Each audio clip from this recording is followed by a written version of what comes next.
हम लोग माधुर्य कादम्बनी के तीसरी अमृत वृष्टि अनर्थ निवृत्ति में 9वें भाग में और 9वां दिन है। इसके ऊपर हम लोगों ने चर्चा करी थी कि दो प्रकार के चैतन्य हैं, स्वतंत्र चैतन्य और अस्वतंत्र चैतन्य। अस्वतंत्र चैतन्य में स्वतंत्र चैतन्य में बात हुई थी भगवान विष्णु जो कि माया का स्पर्श नहीं करते हैं, और भगवान शिव जो कि विष्णु ही हैं लेकिन लीला के द्वारा माया का स्पर्श करते हैं। तो ये बात आई थी। और ब्रह्मा जी को अस्वतंत्र चैतन्य की कोटि में दिखाया गया था और वह रजोगुण को स्वीकार करते हैं।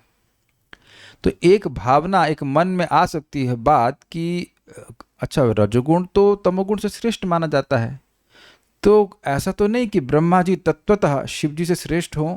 तो इस बात को, इस शंका का समाधान करते हुए ये सेक्शन शुरू होता है। एक दृष्टिकोण से तमोगुण रजोगुण की अपेक्षा श्रेष्ठ है। यद्यपि रजोगुण तमोगुण से श्रेष्ठ होता है, लेकिन एक विशेष दृष्टिकोण से तमोगुण रजोगुण की अपेक्षा श्रेष्ठ है। ये इसकी हेडिंग है, ये समझिएगा। बहुत सूक्ष्म विचार होगा, ध्यान से सुनिए सब लोग। श्रीमद् भागवत में कहा गया है, यह है 1.2.24। मैं नंबर डालना भूल गया, लेकिन आप लोग नोट कर लीजिएगा। 1.2.24 मेरे पीछे बोलिए। इस दूसरे अध्याय में डिविनिटी एंड डिवाइन सर्विस, भगवत्ता क्या है और भगवान की सेवा क्या है, इसका वर्णन किया गया है। तो भगवत्ता का निर्धारण किया जाएगा, भगवान कौन है ये निर्धारण कर रहे हैं। तो उसमें एक उदाहरण दे रहे हैं कि जैसे तमोगुण से रजोगुण और रजोगुण से सतोगुण श्रेष्ठ है, तो सतोगुण के अधिष्ठाता कौन है? भगवान विष्णु है। तो उनका ही सेवा करके व्यक्ति को कल्याण मिलेगा। तो एक उदाहरण दे रहे हैं कि जिस प्रकार से पृथ्वी से उत्पन्न होती है लकड़ी, और लकड़ी से उत्पन्न होता है धुआं, धुएं से उत्पन्न होती है अग्नि। लकड़ी को जब जलाते हैं तो धुआं भी उत्पन्न होता है प्रारंभ में, उसके बाद अग्नि प्रकट होती है।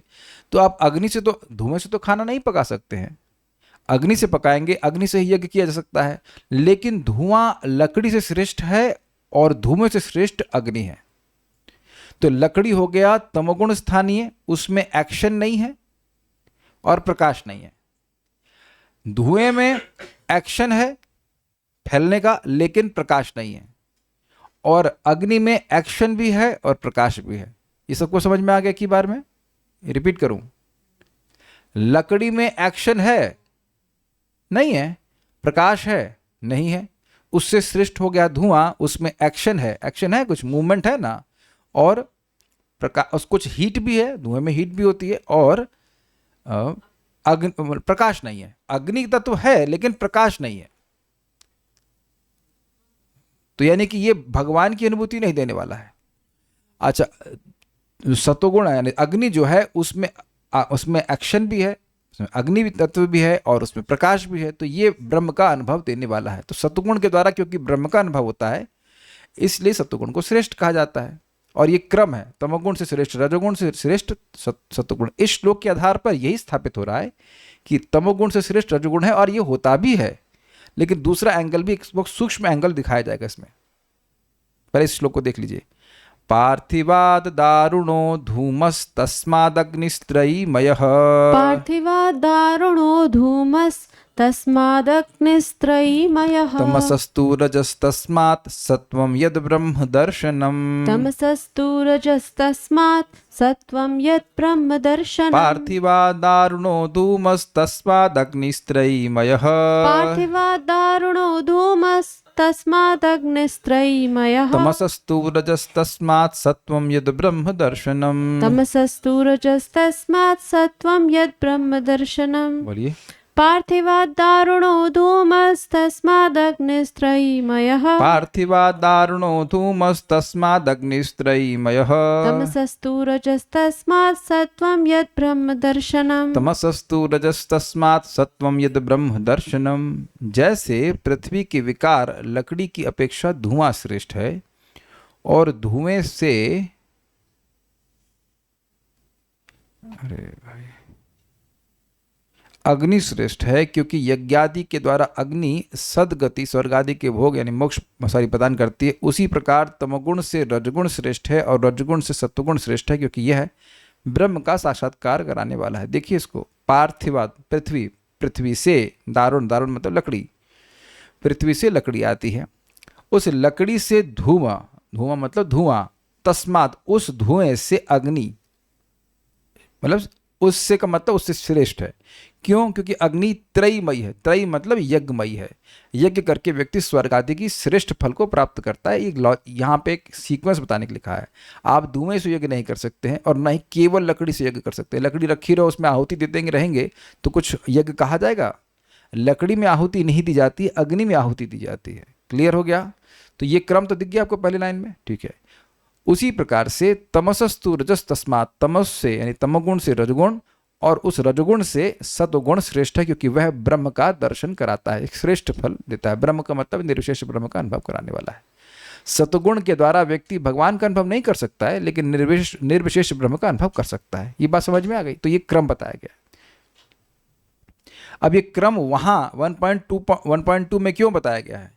क्योंकि इससे पहले बताया गया था कि हरि विरंच संज्ञा, जो सतगुण है उसको भगवान श्री हरि स्वीकार करते हैं, तमोगुण को शिव जी स्वीकार करते हैं और रजोगुण को ब्रह्मा जी स्वीकार करते हैं। तो इन गुणों का क्रम बता करके व्यक्ति को समझ लेना चाहिए कि मुझे किसकी उपासना करनी है।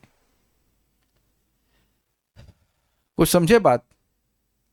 तम, रज और सत्व, ये इनका क्रम है, इंक्रीजिंग सुपीरियरिटी है।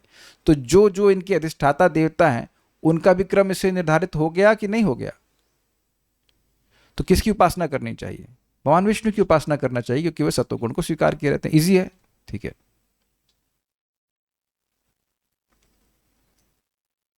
तो ये फोटो डाल दिए सिंपल सी बात समझाने के लिए। लकड़ी है, इसमें धुआं भी है, उसमें अग्नि भी है, लेकिन श्रेष्ठता भी है। इस श्लोक में तमोगुण से रजोगुण की श्रेष्ठता बतलाई जाने पर भी वस्तुतः धुआं स्थानीय जो रजोगुण है उसमें शुद्ध तेज स्थानीय ईश्वर की उपलब्धि नहीं है। ये स्पष्ट है। धुएं में कोई तेज नहीं होता, कोई प्रकाश नहीं होता, नहीं मिल सकता ना। इजी है, ठीक है। और प्रज्वलित अग्नि स्थानीय सत्वगुण में शुद्ध तेज स्वरूप ईश्वर की साक्षात उपलब्धि है। ये भी समझ में आ गया, ठीक है। लकड़ी स्थानीय तमोगुण में अंतर्हित रूप से ईश्वर की उपलब्धि है। धुएं में अग्नि है, मतलब धुएं में प्रकाश है ही नहीं, लेकिन तमोगुण लकड़ी में छुपा हुआ प्रकाश है, क्योंकि लकड़ी से प्रकट हो सकता है।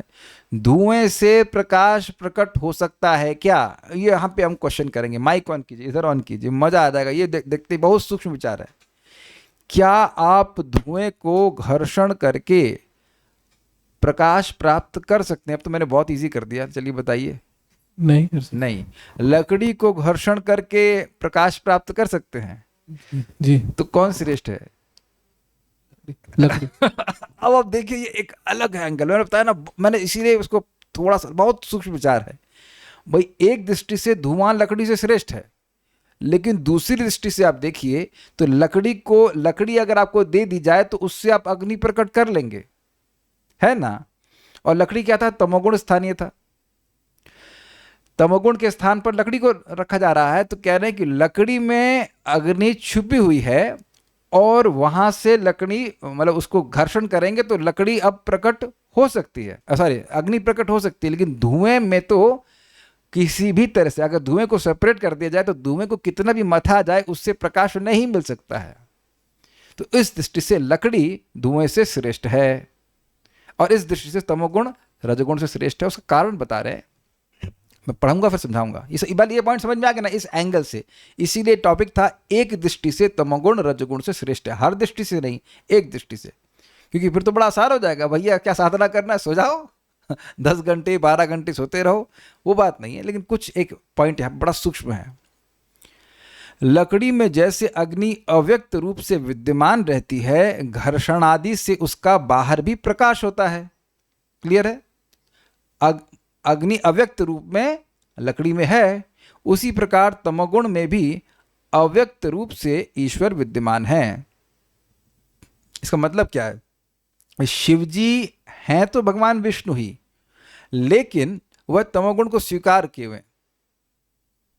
लेकिन ब्रह्मा जी रजोगुण को स्वीकार किए, लेकिन वहां वह भगवान नहीं है, वह विष्णु तत्व नहीं है। इसलिए शिवजी से श्रेष्ठ ब्रह्मा जी नहीं है, यद्यपि रजोगुण तमोगुण से श्रेष्ठ है। कुछ समझ में आया? ये है ना मजेदार। बस वेरी लाइक कभी कभी कुछ टॉपिक ऐसे होते हैं जो बुद्धि को एकदम से कितना घिस के चमका देते हैं। इस तरह से सूक्ष्म विचार करना ये तो आचार्यों के लिए ही संभव है। कुछ ग्रहण किया आपने? मैं फिर रिपीट कर रहा हूँ। देखिए, धुएं में प्रकाश है ही नहीं। प्रकाश मतलब भगवान कह लीजिए। धुएं में प्रकाश संभव ही नहीं है। अरे और समझ लीजिए, धुएं में प्रकाश इज इक्वल्स टू विष्णु तत्व। अब यहां से पकड़िए, प्रकाश इज इक्वल्स टू विष्णु तत्व। तो धुएं में, तो धुआं मतलब रजगुण, तो रजगुण के अधिष्ठाता कौन है? ब्रह्मा जी। तो वहां तो विष्णु तत्व मिलेगा ही नहीं। लेकिन शिव जी, तमोगुण की बात करें, तमोगुण के में अधिष्ठाता कौन है? शिव जी हैं। तो शिव जी क्या है? वो मूलतः तो विष्णु तत्व ही है ना। तो कह रहे हैं कि तमोगुण में विष्णु तत्व मिल रहा है आपको, लेकिन रजोगुण में नहीं मिल रहा है। तो तमोगुण श्रेष्ठ है इस दृष्टि से। तमोगुण प्रैक्टिकली इसलिए श्रेष्ठ है क्योंकि इसमें विष्णु तत्व मिल जा रहा है। अभी प्रैक्टिकली दिखाता हूं।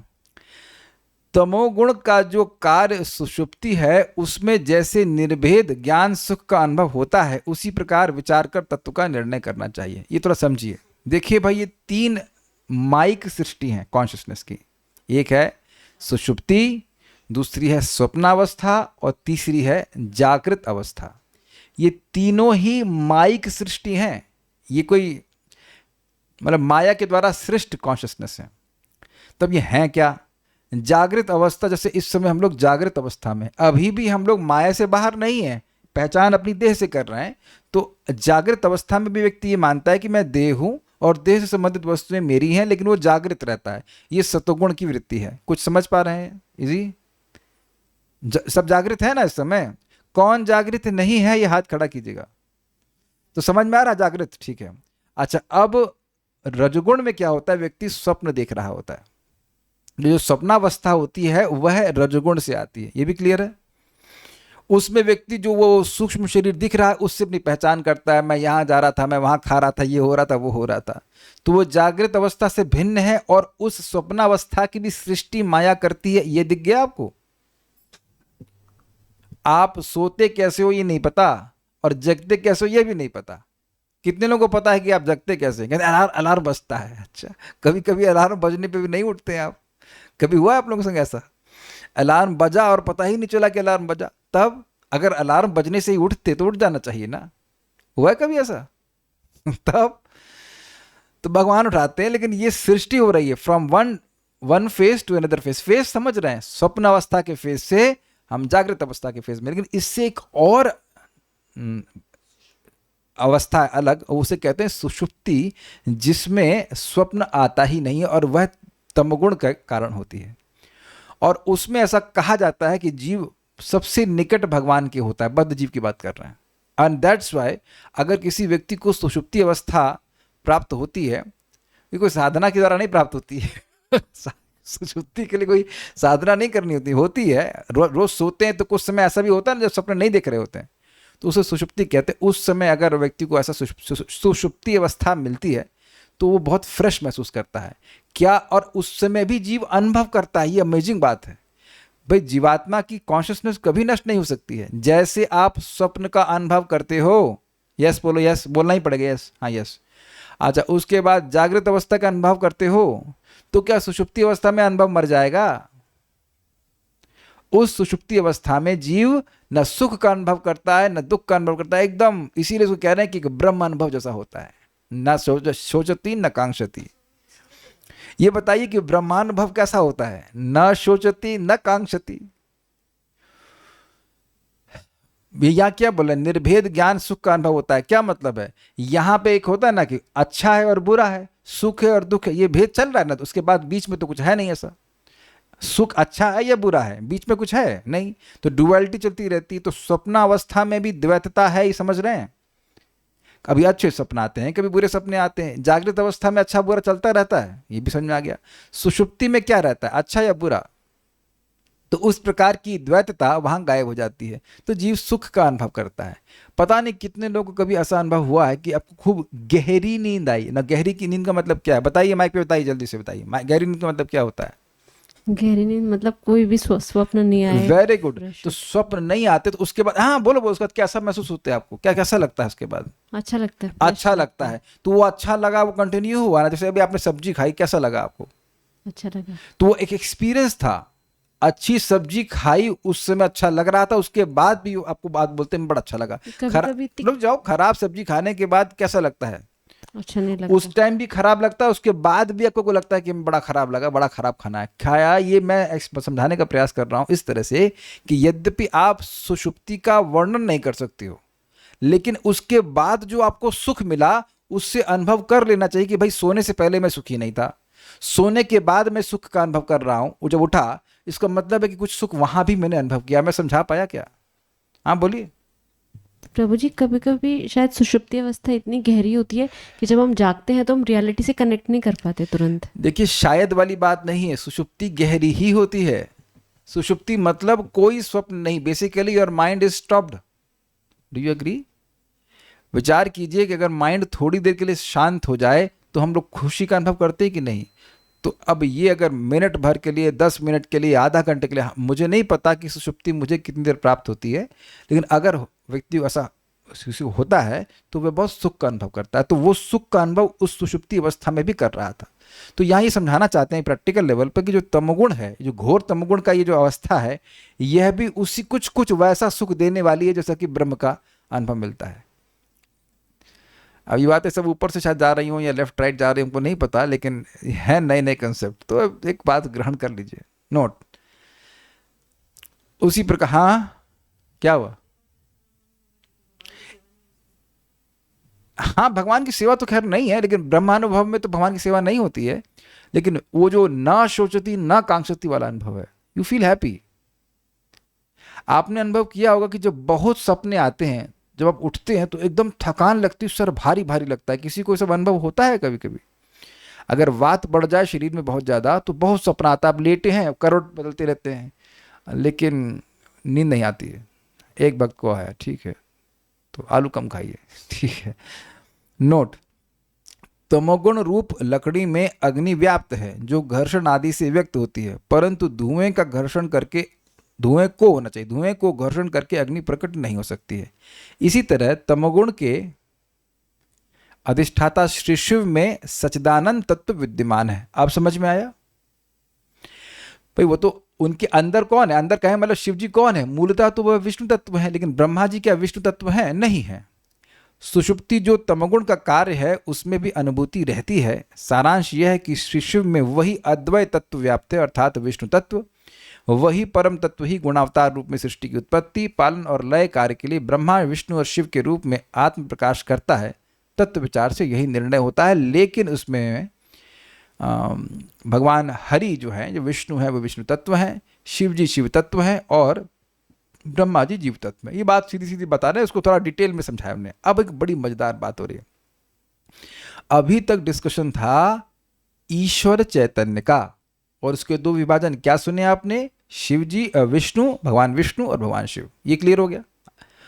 अब आप देखिएगा कि इस ईश्वर चैतन्य में कितना सारी चीजें आ जा रही हैं। सॉरी, अस्वतंत्र चैतन्य की कितनी कितनी बातें आ जा रही हैं। अविद्या आवृत विचार में दो प्रकार के जीव चैतन्य, अनंतरन इसके बाद ईश्वर के अधीन यानी अस्वतंत्र चैतन्य अवस्था भेद से दो प्रकार का होता है। याद आ रहा है? अस्वतंत्र चैतन्य जो भगवान के अधीन है उसके अब दो प्रकार हैं। एक अविद्या से आवृत, एक मिनट भाई,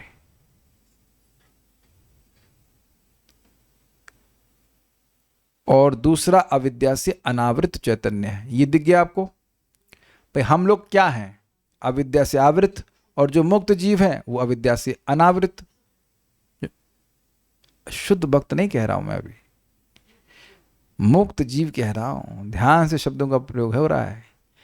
अविद्या से आवृत और अविद्या से अनावृत।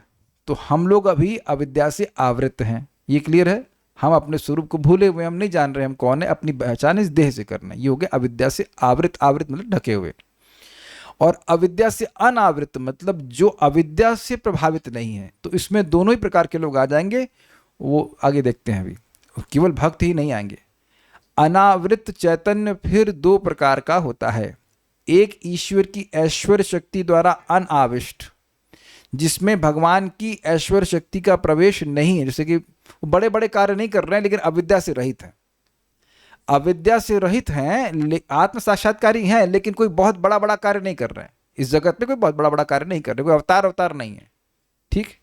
दूसरा, ईश्वर की ऐश्वर्य शक्ति के द्वारा आविष्ट।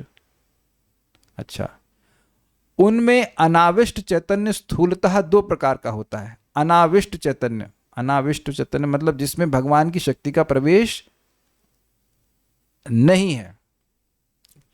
ज्ञान मिश्र भक्ति साधन के द्वारा ईश्वर में लीन और उनमें अलीन, मतलब वह ज्ञानी जो भगवान की भक्ति का आश्रय लेता है वह ईश्वर में लीन हो गया।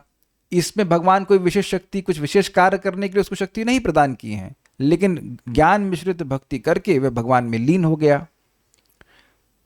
और दूसरे हैं अलीन अर्थात भगवान के भक्त, जो भगवान की भक्ति करके भगवान के रूप, नाम रूप गुण आदि का आस्वादन कर रहे हैं, कोई बहुत बड़े बड़े कार्य नहीं कर रहे हैं। They are just happy chanting Hare Krishna. समझ में आई बात?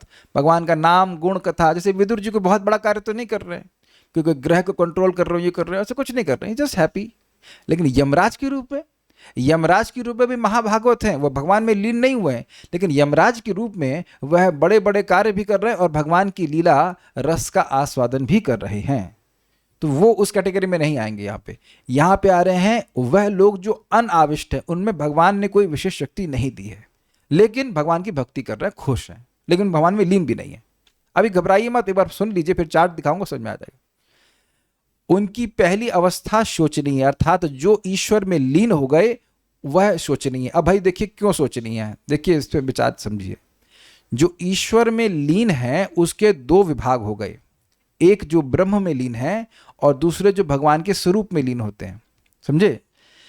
अब सायुज्य कहते हैं, तो एक हो गया ब्रह्म सायुज्य और दूसरा हो गया ईश्वर सायुज्य। तो ब्रह्म सायुज्य में मतलब जो ब्रह्म ज्योति में लीन होता है, और ईश्वर सायुज्य जो भगवान के स्वरूप में लीन होते हैं। तो अब जो ब्रह्म सायुज्य में है उनको शोचनीय क्यों कह रहे हैं? क्योंकि इंद्रियां भी नहीं मिलेंगी और सेवा नहीं मिलेगी। लेकिन जो ईश्वर सायुज्य में है वो ज़्यादा खराब है। क्यों भाई? ब्रह्म ज्योति में तो भगवान है ही नहीं, तो इसलिए वहाँ भगवान के नाम रूप गुण लीला का आस्वादन न कर पाए तो कोई बात नहीं।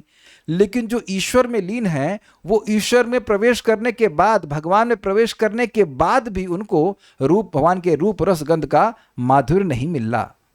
बस जैसे मान लीजिए कहीं कोई फीस्ट ना हो रहा हो, ओके, है ना, एक भक्त को बोले कल एक भक्त की शादी है, तो बोले अच्छा प्रसादम होगा, तो अब अच्छा प्रसादम होगा तो तैयारी चल रही कि जाएंगे जाएंगे खाएंगे। अब मान लीजिए कोई न्योता नहीं होता तो अब आलू की सब्जी रोटी खा के सुखी है, कोई दिक्कत नहीं है। लेकिन अब न्योता है, नहीं इनको नहीं बोलना, ये तो बच्चे, ये उत्साहित है।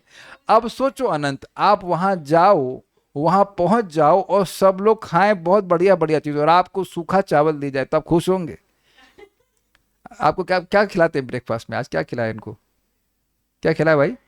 हाँ, दाल चावल। ठीक, तो अब दाल चावल के, घर में दाल चावल था, दाल चावल खा लिए, कोई दिक्कत नहीं। लेकिन अब फीस्ट चल रहा है, वहां पहुंच गए, तब वहां जाने के बाद भी केवल सूखा दाल चावल मिले तो कितना क्रोध आता है। ये सबको अनुभव है जब पंगत में बैठते हैं, अनुभव है। 13 आइटम थे, उसको 11 आइटम में संतुष्टि नहीं। आइसक्रीम लाओ, आइसक्रीम, अबे तो 11 आइटम तो खा ले। तो ये बड़ा सूक्ष्म विचार है, समझ पा रहे हैं? जो ब्रह्म सायुज्य में है तो भाई चलो कोई बात नहीं, भगवान दूर हैं, तुमको ब्रह्मानंद में सुखी हो जाओ। लेकिन ईश्वर सायुज्य कितना दुर्भाग्यशाली है कि ईश्वर में प्रवेश किया फिर भी भगवान के नाम रूप आदि का वह आस्वादन कभी नहीं कर पाएगा। तो ये सब सोचनी है। कौन सोचनी है? जो लोग भगवान में लीन होते हैं। लेकिन जो भगवान के भक्त हैं वो खूब मस्त हैं, वो खूब चापते हैं, इसे कहना चाहिए। द्वितीय अवस्था में श्री भगवान के माधुर्य का आस्वादन किया जा सकता है, इसलिए अशोच्य है। अशोच्य मतलब प्रशंसनीय है, भक्तों के बारे में बोलते हैं। आविष्ट चैतन्य भी फिर चिद अंशभूत ज्ञानादि और माया अंशभूत सृष्टि आदि ऐश्वर्य शक्ति के द्वारा आविष्ट होने से दो प्रकार का होता है। इनमें से पहले प्रकार में चतुस्सनादि और द्वितीय प्रकार में ब्रह्मा इत्यादि है। अभी समझाता हूँ, चार्ट समझाऊंगा, ऐसे समझाइए। ये चार्ट दिख रहा है आप लोगों को? कुछ दिख पा रहा है? चार्ट से एक ही बार में समझ में आ जाएगा। अस्वतंत्र चैतन्य कौन है? अब हमको कल्याण माइक लीजिए। अस्वतंत्र चैतन्य किसको कहते हैं? शिव जी को कि विष्णु को कहते हैं? जीव तत्व को। जीव तत्व को। क्यों कहते हैं अस्वतंत्र? क्योंकि वो स्वतंत्र नहीं है। बस सिंपल एक बात है, क्योंकि वह स्वतंत्र नहीं है। किसके किसके अधीन है वो? भगवान विष्णु का दिन। भगवान विष्णु। क्लियर हुआ? अब देखिए दो एरो बन रहे हैं, अविद्या अनावृत और अविद्या आवृत। तो अविद्या आवृत कौन हो गए? माइक बताइए, अविद्या आवृत कौन कौन लोग हो गए? हम सब, मतलब जो भी बद्ध जीव है वो अविद्यावृत हो गया, चाहे वो देवता हो, चाहे असुर हो, चाहे सुर हो, चाहे कीट पतंग कुछ भी हो। तो इसमें तो व्याख्या करने की जरूरत है। 84 लाख योनि में जो भ्रमण कर रहे हैं और अविद्या से ढके हुए हैं, जो अपने स्वरूप का अनुभव नहीं कर रहे हैं आत्मा के रूप में, तो वह अविद्यावृत हो गए। ईजी है, जहां कोई कठिनाई हो तो हाथ खड़ा कीजिएगा, ठीक है। अब आए अविद्या अनावृत, जो अविद्या से ढके हुए नहीं हैं। तो देखिए इसमें दो कैटेगरी हो गई, ईश्वर शक्ति द्वारा आविष्ट और ईश्वर शक्ति द्वारा अनाविष्ट। इसीलिए मैंने लाल और हरा कर दिया है। पहले ये समझ में आ रहा है आपको? ज्यादा बोलेंगे तो माइक आपके पास लगा देंगे, फिर सारे प्रश्न आपसे करेंगे। अभी नहीं, उनको पूछने दीजिए। हाँ पूछ रहा हूं। इसमें क्या समझ में नहीं आ रहा है बताइए? ये भी समझ में नहीं आ रहा है कि क्या समझ में नहीं आ रहा है? क्या समझ में आ रहा है? ये क्या है? अविद्या अनावृत मतलब कौन है बोलो? मुक्त जीव। Very good. यहां भक्तों की बात नहीं हो रही है, केवल भक्तों की बात नहीं हो रही है। भक्त भी हो सकते हैं, ज्ञानी भी हो सकते हैं। Is it okay? Easy easy, ठीक है। अब अविद्या से अनावृत जो हैं उसमें दो प्रकार के हैं, ईश्वर शक्ति द्वारा आविष्ट। कल्याण प्रभु से क्या मतलब है? ईश्वर शक्ति द्वारा आविष्ट, जिनमें ईश्वर की शक्ति का आवेश है। जैसे इसमें करंट प्रवाहित हो रहा है, इस रिमोट में है ना, पावर हाउस का जो करंट है इसमें आ रहा है ना? नहीं आ रहा है। लेकिन इस माइक में आ रहा है कि नहीं आ रहा है? तो इस माइक में पावर हाउस का करंट आ रहा है कि नहीं आ रहा? माइक में बताइए। आ रहा है। और इस रिमोट में करंट आ रहा है कि नहीं आ रहा है? नहीं आ रहा है। तो यही दो विभाजन हो गया ना, ईश्वर शक्ति द्वारा आविष्ट और ईश्वर शक्ति द्वारा अनाविष्ट। एक जगह है, कुछ इस जगत में विशेष कार्य करने के लिए भगवान किसी विशेष जीव को, जो कि मुक्त है, जो अविद्या से ढका हुआ नहीं है, उसको एक विशेष शक्ति देते हैं। अच्छा ये बताइए, माइक पे लीजिए, बताइए कि यमराज जी अविद्या अनावृत हैं कि अविद्या आवृत हैं? अविद्या अनावृत। अनावृत हैं। अब ये बताइए कि उनको भगवान की कोई शक्ति मिली है कि नहीं मिली है? यमराज जी को मिली है। तो उन्हें कौन सी कैटेगरी में डालेंगे यहां पे जो लिखा हुआ है? ईश्वर शक्ति द्वारा आविष्ट। वेरी गुड, समझ में आ गया? वो भक्त हैं कि अभक्त हैं? भक्त। भक्त हैं। ये तो समझ आ गया। ज्ञानी है कि भक्त हैं? भक्त। भक्त है। 4 महाभागवत में उनका नाम आता है। आप समझ में आ रहा है सारी बात?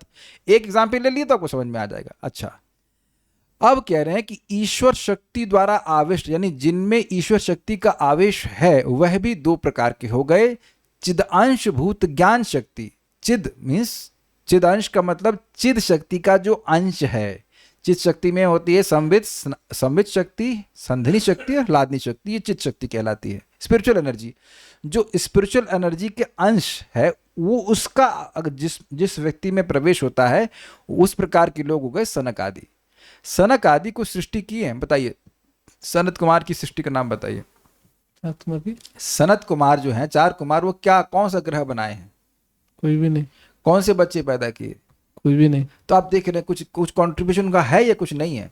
भगवान के प्रचार है। भगवान का प्रचार कर रहे हैं, भगवान की कथा बोलते हैं, पृथ्वी महाराज को इंस्ट्रक्शन देते हैं, तो वो ज्ञान के अवतार हैं। तो आप कुछ समझ रहे हैं? जैसे मैं यहाँ पे कौन सा मंदिर बना रहा हूँ उस समय,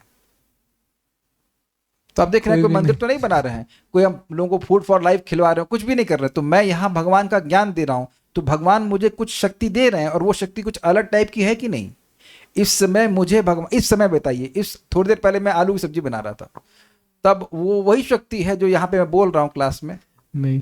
तो दोनों जगह भगवान शक्ति दे रहे थे कि नहीं दे रहे थे? जी। तो अब वहां भगवान मुझे अलग शक्ति दे रहे हैं, यहां भगवान मुझे अलग शक्ति दे रहे हैं। मैं शक्तियों का भेद बता रहा हूं। इट मेक सेंस कि नहीं? तो ये चिदअंश मतलब जिनको भगवान ज्ञान शक्ति दे रहे हैं। नारद जी को सृष्टि नहीं कर रहे हैं, भगवान की भक्ति का प्रचार कर रहे हैं। तो वह अविद्या अनावृत ईश्वर शक्ति द्वारा आविष्ट वह जीव हैं जो कि चिद अंश भूत शक्ति से युक्त है। कुछ समझा पा रहा हूं कि कठिनाई हुई? एक भगवान की ज्ञान शक्ति मतलब स्पिरिचुअल एनर्जी से कहना चाहिए। अगर आप और नहीं समझ पा रहे तो स्पिरिचुअल एनर्जी जिनको दी जा रही, स्पिरिचुअल पावर दी जा रही है नारद जी को, नारद जी को, ये 4 कुमारों को स्पिरिचुअल एनर्जी दी गई है ना भगवान के द्वारा, तभी तो वो प्रचार कर पा रहे हैं। प्रभुपाद जी को स्पिरिचुअल एनर्जी दी गई थी कि मटेरियल एनर्जी दी गई थी? कृष्ण जब बोलते हैं कृष्ण शक्ति बिना नहीं तार प्रवर्तन, तो कृष्ण की कौन सी शक्ति? आध्यात्मिक शक्ति ना। Make sense? तो ऐसे जो जीव हैं वो जीव वह ईश्वर शक्ति द्वारा आविष्ट तो हैं, लेकिन ईश्वर की स्पिरिचुअल शक्ति द्वारा आविष्ट है, वो एक कैटेगरी हो गई। उसके बाद कह रहे हैं माया अंश भूत सृष्टि शक्ति द्वारा आविष्ट, यानी कि ब्रह्मा। कुछ ऐसे भी जीव हैं जिनको भौतिक शक्ति प्रदान की जाती है भगवान के द्वारा, यद्यपि वे अविद्या से अनावृत हैं। वह आत्म साक्षात्कारी हैं, लेकिन उनको शक्ति प्रदान की गई है इस जगत के संबंध में कुछ कार्य करने के लिए, और वो शक्ति माया की शक्ति है। वो माया में नहीं है, क्योंकि अगर माया में होते तो अविद्या से आवृत होते, कुछ ग्रहण कर पा रहे हैं। अविद्या से अनावृत हैं, लेकिन माया शक्ति को स्वीकार करके उसके द्वारा कार्य कर रहे हैं, जैसे कि ब्रह्मा जी हैं जो रजगुण को स्वीकार करते हैं। रजगुण माया की शक्ति है कि नहीं? तो अब ब्रह्मा जी में और 4 कुमारों में कोई भेद नहीं देख पा रहे हैं आप? तो 4 कुमारों को विशेष रूप से ज्ञान की शक्ति दी जा रही है, और ब्रह्मा जी को भी ज्ञान है, लेकिन उनको सृष्टि करने की भी शक्ति दी जा रही है, और सृष्टि करने की शक्ति माया की शक्ति है, माया का एक अंश है, माया की शक्ति का एक अंश है। तो इस प्रकार से अविद्या अनावृत जीवों में से जो ईश्वर शक्ति द्वारा आविष्ट है, उसके भी दो भाग आपने समझ लिए। हाँ, माइक पे पूछिए। ब्रह्मा जी को एक तरह से माया शक्ति दी है और सनकादि को ज्ञान शक्ति। यस, और ऐसा नहीं है कि ब्रह्मा जी को ज्ञान दिए ही नहीं है, लेकिन उनको अब इधर भी सेवा के लिए कुछ माया शक्ति भी दी है। जैसे मैं एग्जांपल अपना ले रहा हूं, जब मैं टेंपल में मैनेजर था तब भी तो प्रवचन करता था। जब मंदिर में हम गोमाता के मैनेजर क्या क्या, तो वहां गोमाता के मैनेजर में वहां गीता क्या कमाती है? कुछ नहीं कमाती, इन द सेंस कि अब वहां तो भाई अच्छा ये गोवर की यूनिट बनी कि नहीं बनी, तो उस वो एक अलग प्रयोजन के लिए शक्ति दी जा रही कि नहीं? मंदिर ही मुझे 2 प्रकार की शक्ति दिया है कि नहीं? आधिकारिक रूप से बोला कि आप प्रवचन कर सकते हैं, बिना मंदिर की परमिशन के तो प्रवचन मंदिर में नहीं कर सकते हैं, और साथ ही साथ गोमाता के इंचार्ज भी हैं आप। तो एक ही समय में एक ही व्यक्ति को 2 शक्तियां भी दी जा सकती हैं कि नहीं दी जा सकती?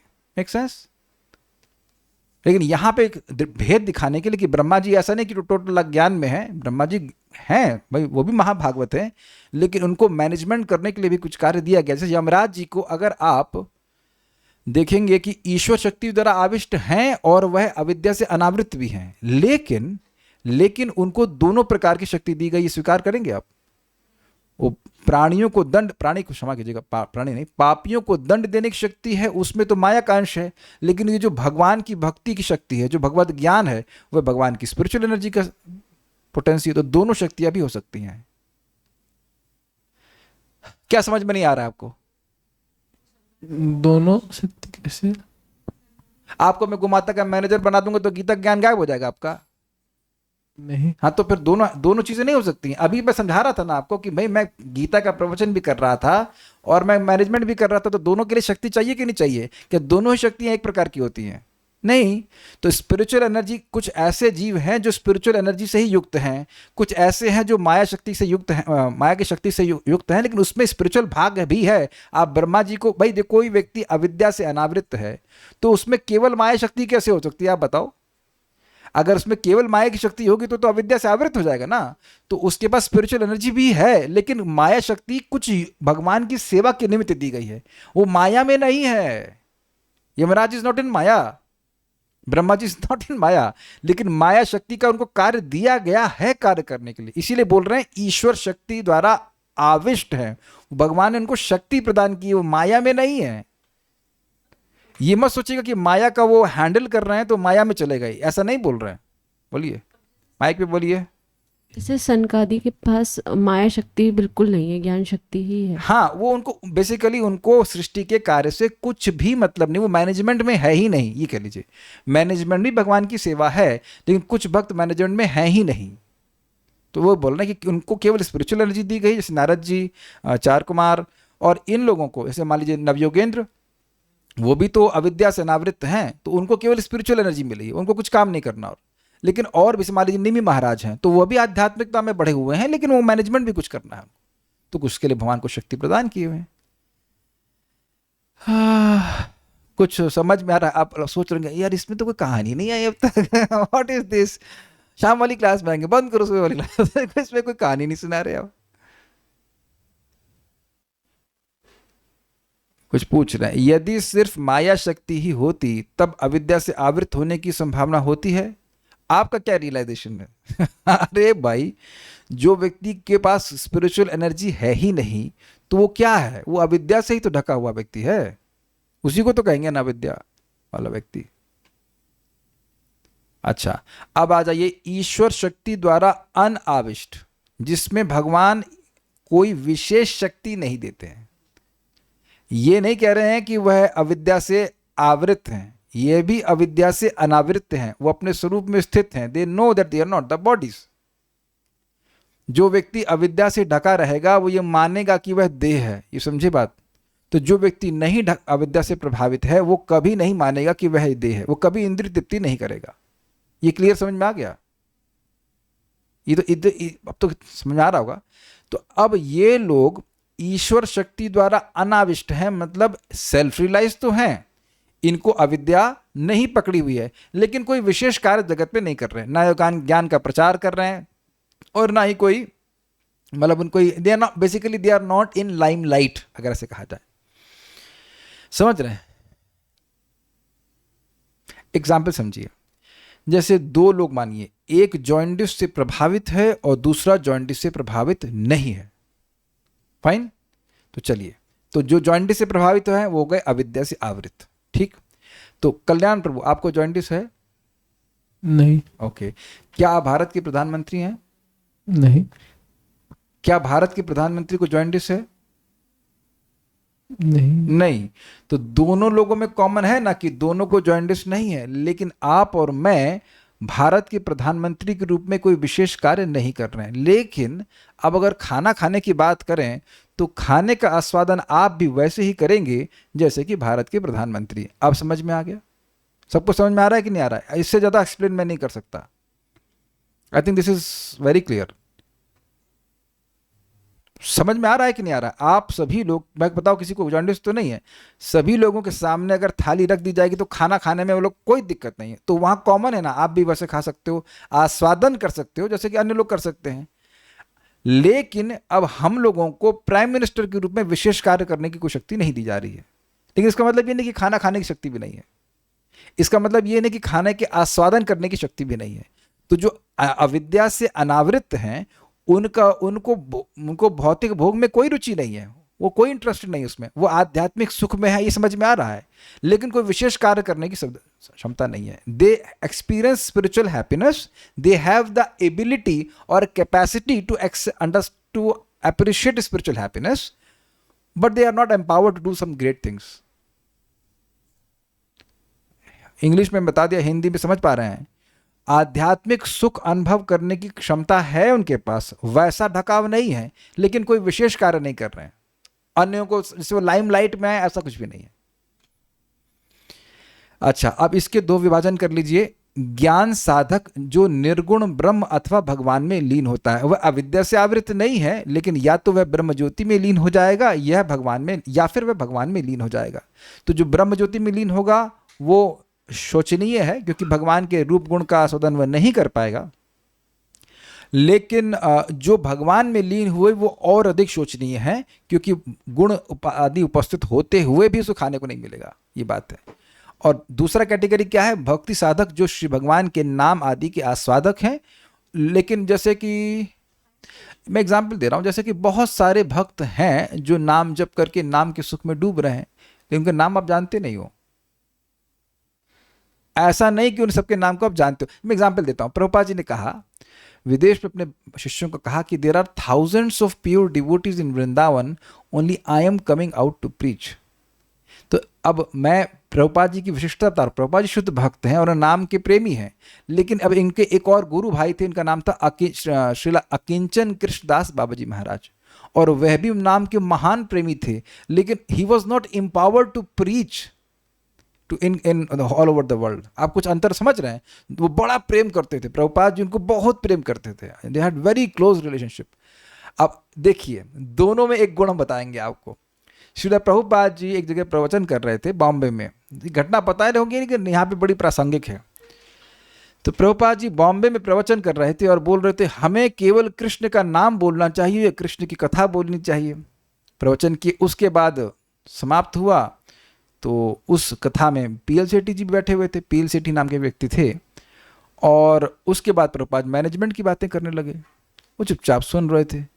फिर उसके बाद प्रभुपाद कुछ अपना लेटर वगैरह लिख रहे होंगे एकांत में, तो वह उनके पास गए और उन्होंने कहा कि अभी आपने कहा प्रवचन में कि हमें केवल कृष्ण के बारे में बात करनी चाहिए, और अभी हमने देखा कि आप ये इतना सामान बिक गया, ये वो सब बातें आप कर रहे हो, तो हम इसको कैसे समझें। तो प्रभुपाद जी ने कहा अच्छा अपने कान को मेरी पीठ पे लगाओ। तो पीठ पे लगाए तो अंदर से उनको, प्रभुपाद नहीं बोल रहे थे, अंदर से उनको हरे कृष्ण सुनाई पड़ रहा था। अच्छा सीन चेंज कीजिए। श्रीला अकिंचन कृष्णदास बाबा जी महाराज एक बार बीमार पड़े तो स्टेथोस्कोप हार्ट पे लगाते हैं, तो डॉक्टर ने स्टेथोस्कोप हार्ट पे लगाया और उसको सुनाई पड़ा हरे कृष्ण। तो आप देख रहे हैं कि हरि नाम के प्रति जो आसक्ति है, जो हरि नाम का रिलिश करने की क्षमता है, वो दोनों ही भक्तों में, दोनों महान महाभागवत है, दोनों महाभागवतों में बराबर है। लेकिन श्रीला अकिंचन कृष्णदास बाबा जी महाराज विश्व में कोई प्रचार करने के लिए वो कार्य नहीं करें। भगवान चाहते तो उनको भी शक्ति दे सकते थे, लेकिन नहीं दी। I mean whatever Krishna wants, I hope you are getting the point. तो दोनों ही भगवान की भक्ति के आस्वादक हैं, लेकिन एक भक्त को विशेष शक्ति दी जाएगी तो वो होंगे अविद्या आवृत अनावृत ईश्वर शक्ति द्वारा आविष्ट, और जो कोई विशेष कार्य नहीं कर रहे हैं वह ईश्वर शक्ति द्वारा अनाविष्ट हैं लेकिन भगवान के भक्त हैं। तो उम्मीद है कि बात समझ में आ गई, और ये सभी अस्वतंत्र चैतन्य में आएंगे। ठीक है, पढ़ लीजिएगा एक बार, उसमें एक चार्ट और भी है, वो इसी चार्ट को लेकर के मैंने बनाया, तो आप समझ लीजिएगा। वो छोटा, बहुत छोटा दिखता तो नहीं दिखाई पड़ता। तो यहाँ क्लास समाप्त हो रही है, और तो कुछ बताना। ईश्वर में लीन मीन्स जब जीव प्रलय काल में लीन हो जाते हैं? नहीं। अच्छा प्रश्न किया ना। देखिए ईश्वर में लीन, बहुत अच्छा प्रश्न किया। देखिए एक होती है नित्य प्रलय, जो हमारा शरीर निरंतर नष्ट हो रहा है। दूसरी होती है नैमित्तिक प्रलय, जो ब्रह्मा जी के दिन के बाद होती है। तीसरी होती है तीसरी होती प्राकृतिक प्रलय, जो ब्रह्मा जी के पूरे दिन के बाद, पूरे जीवन के बाद समाप्त होती है, जिसमें सारे प्रकृति के तत्व भी नष्ट हो जाते हैं। और चौथी होती है आत्यंतिक प्रलय, जिसमें कि जीव दोबारा जन्म नहीं लेता है। ब्रह्मा जी की परम आयु भी समाप्त हो जाए, लेकिन जब फिर से सृष्टि होगी तो जिन जीवों को मुक्ति नहीं मिली है वह फिर इस सृष्टि में आएंगे, फिर उनको शरीर प्रदान किए जाएंगे। ये समझ रहे हैं? तो आत्यंतिक प्रलय जिसको प्राप्त हो गई, उसकी सूक्ष्म शरीर भी नष्ट हो जाता है और वह मुक्त होकर के ब्रह्म में लीन हो जाता है। तो उसकी बात कर रहे हैं। उन लोगों के लीन होने के बारे में बात नहीं कर रहे हैं जो कि ब्रह्मा जी के दिन के समय में या ब्रह्मा जी के जीवन समाप्त होने के समय में महाविष्णु में लीन हो जाते हैं। ब्रह्मा जी का दिन समाप्त होने पर गर्भोदकशय विष्णु में लीन होते हैं, और ब्रह्मा जी की जीवन अवधि समाप्त होने पर महाविष्णु में लीन होते हैं। उनकी बात यहाँ पे नहीं हो रही है। यहाँ पे उनकी बात हो रही है जो निर्गुण ब्रह्म में, ब्रह्म ज्योति में लीन हो जाते हैं, उनकी बात हो रही है। और कुछ पूछ रहे हैं? ध्रुव महाराज को दोनों शक्ति मिली? Well you can say that definitely. Dhruv Maharaj पूरे विश्व पे राज भी किए, उसके लिए विशेष शक्ति है, और भगवान की भक्ति भी की, लाइक दैट। हाँ बोली। ज्ञान मिश्र भक्ति क्या है? जिसमें भक्ति प्रमुख है और ज्ञान का भी अंश लिया जाता है। हाँ बोलिए। हरे कृष्ण प्रभु जी, वो जो भगवान में दीन का एग्जाम्पल क्या शिशुपाल भी होगा? देखिए पूरी तरह से नहीं, क्योंकि शिशुपाल पहले भगवान में प्रवेश करता है और वर्णन है लघु भागवतामृत में, उसके बाद भगवान के पास चला जाता है। Shishupal is a very special person, क्योंकि वो जय विजय के अंश हैं। लेकिन कुछ अन्य लोग होंगे जो भगवान में लीन हो जाते हैं। अब जो भी हो, जहाँ जाना नहीं उसके बारे में डिटेल क्या पूछना। नाम क्या जानेंगे, वो तो लीन हो गए ना। अब नारद जी का नाम जानने का मतलब है, अजामिल का नाम जानने का मतलब है जाएंगे वैकुंठ तो मिलेंगे, लेकिन अब ये लोग तो लीन हो गए, तो उनसे क्या मिलना है। ओके, उम्मीद है कि आपकी बुद्धि के लिए अच्छा पोषण मिला होगा, काफ़ी सारी बातें सीखने को मिली होंगी। This is really amazing stuff. ज्ञान मिश्रित भक्ति में भक्ति प्रमुख है या ज्ञान?